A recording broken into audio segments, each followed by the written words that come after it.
Bonsoir à toutes et à tous, il est 18h, c'est l'heure de votre journal préparé par la rédaction sur 8 Mont-Blanc.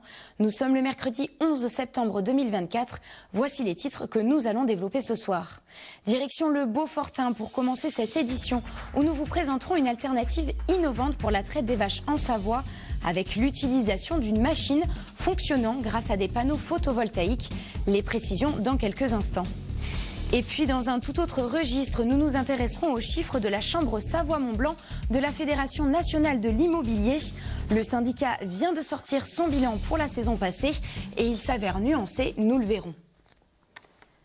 Je vous en parlais dans les titres, c'est une innovation en Savoie pour le milieu agricole. Ce mardi, la société d'économie Alpestre a présenté 3 prototypes de machines à traire fonctionnant à l'aide de panneaux photovoltaïques.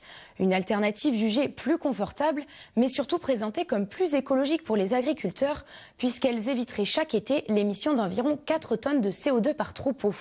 Alors si pour l'heure, cette invention n'en est qu'à sa première phase d'expérimentation, elle pourrait peut-être d'ici quelques années révolutionner la filière laitière.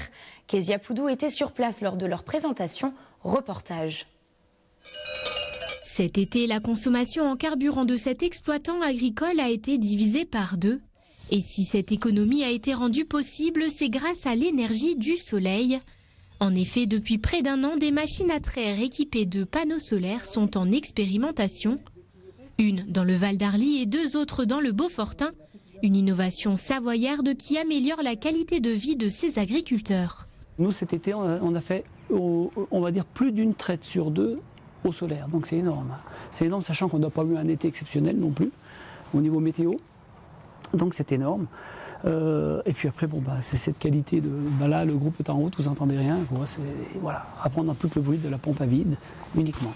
À l'initiative de ces machines à traire mobiles et solaires, il y a le projet Roseland, composé de 4 membres.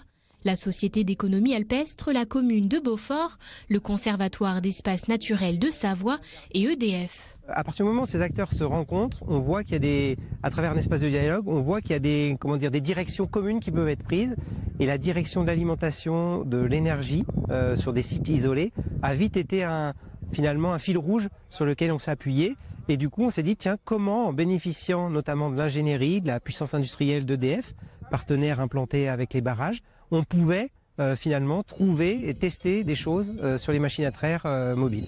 Sur cette exploitation, l'ensemble d'une traite représente à peu près l'énergie de 7 kWh, soit 14 kWh d'énergie par jour. Ce qui équivaut à peu près à 8 litres de diesel. Mais pour réaliser cela, EDF a dû faire face à de nombreux défis. Les machines à traire mobiles existantes devaient être conservées sans modification majeure. De manière à ce que la mise en œuvre soit la plus simple possible sur les exploitations et qu'on prenne le moins de risques techniques possible. Parce que quand on est ici à 2200 mètres d'altitude, on est un peu loin de tout et il faut que les machines fonctionnent. Donc les expérimentations, il faut souvent les faire pas à pas. Et le premier pas, ça a été de dire on met simplement un groupe qui a les mêmes interfaces qu'un groupe diesel classique et on ne touche pas à la machine. Le principe de fonctionnement est simple, l'énergie solaire remplit les batteries. Une fois chargée à 100%, l'électricité sert à chauffer l'eau. Et si lors d'une traite d'énergie produite n'est pas suffisante, la génératrice est mise en route. Mais ce dispositif a tout de même un coût, bien que subventionné par la région et les acteurs de la filière à 80%, cet exploitant a dû débourser près de 15 000 €.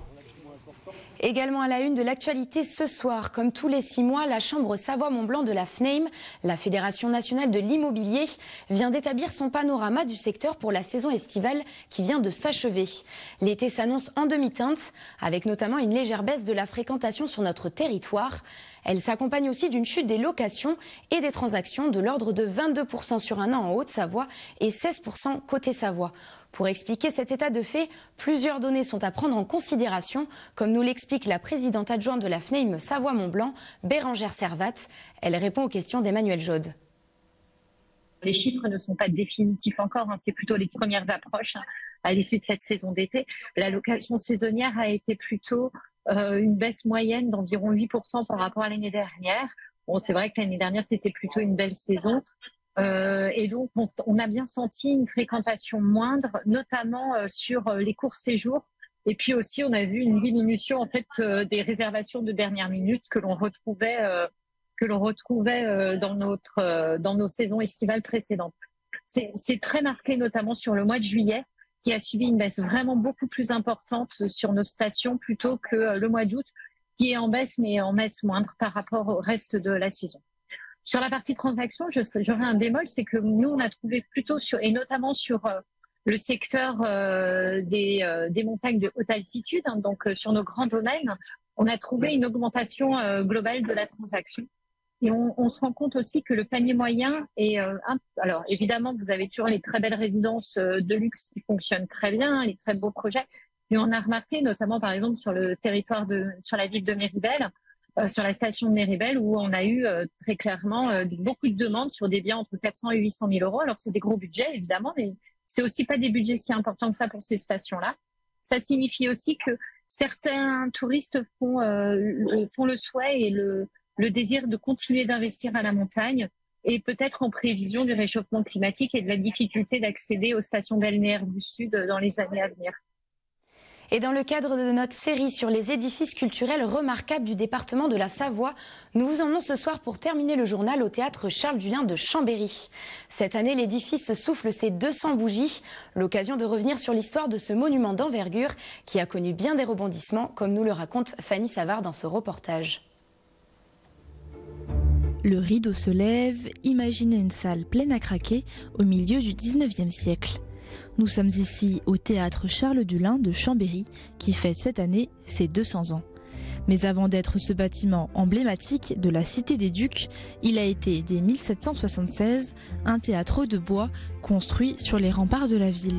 Très rapidement, ce théâtre de la fin du XVIIIe est fragile, va s'endommager et la volonté de la ville, aidée par le financement du général de Boine, ça va être de rénover, voire reconstruire, construire un réel théâtre de pierre. Appelé Théâtre Royal, il est inauguré le 24 juillet 1824 par les souverains du royaume de Piémont-Sardaigne, auquel appartient alors la Savoie. À cette occasion, ils offrent ce rideau de 94 mètres carrés, une peinture réalisée par Luigi Vacca et représentant le mythe d'Orphée. Élément central du théâtre, il a été miraculeusement sauvé du terrible incendie de février 1864. Seul est resté donc le portique, les fondations. Le rideau va être sauvé par les pompiers des casernes voisines et les militaires. Il faut savoir que les secours arrivent, certes, mais nous sommes au mois de février. La ville est équipée de systèmes de pompes. Il y a 3 pompes. Nous sommes au mois de février. Les 2 pompes sont gelées. Il n'y a donc qu'une pompe qui fonctionne. Donc, il faut éteindre ceux qui peuvent. Après 2 ans de travaux, le théâtre rouvre ses portes. D'inspiration italienne, il est le témoin de pratiques d'une autre époque. C'est un théâtre qui a une architecture qui est très compliquée et c'est souvent le cas dans les théâtrales italiennes parce qu'il y a un système de circulation à l'origine pour pas que les classes sociales se croisent dans le théâtre. Il y a toute une série de coursives qui sont difficiles à décoder. Au plafond, c'est un lustre imposant qui éclaire la salle. Au XIXe siècle, l'éclairage se fait bien entendu à la bougie. Une machinerie est alors installée au-dessus de la coupole. Les bougies brûlent le temps du premier acte et l'entracte sert alors à remonter le lustre pour en allumer de nouvelles. C'est d'ailleurs de là que vient l'expression « est-ce que le jeu en vaut la chandelle ?» Parce que les chandelles, les bougies coûtaient un certain prix et il fallait que le spectacle soit à la hauteur de cet investissement. En 200 ans d'existence, le théâtre Charles Dullin renferme bien des secrets. Des visites exceptionnelles des lieux et de ses coulisses sont d'ailleurs à l'ordre du jour à l'occasion des Journées européennes du patrimoine. C'est la fin de cette édition. Merci pour votre suivi de l'information sur notre antenne et merci à l'équipe pour son travail. Tout de suite, place au bulletin météo de Thierry Paulme et nous on se retrouve demain à 18h pour un nouveau point sur l'actualité locale. Bonne soirée à toutes et à tous sur 8 Mont Blanc.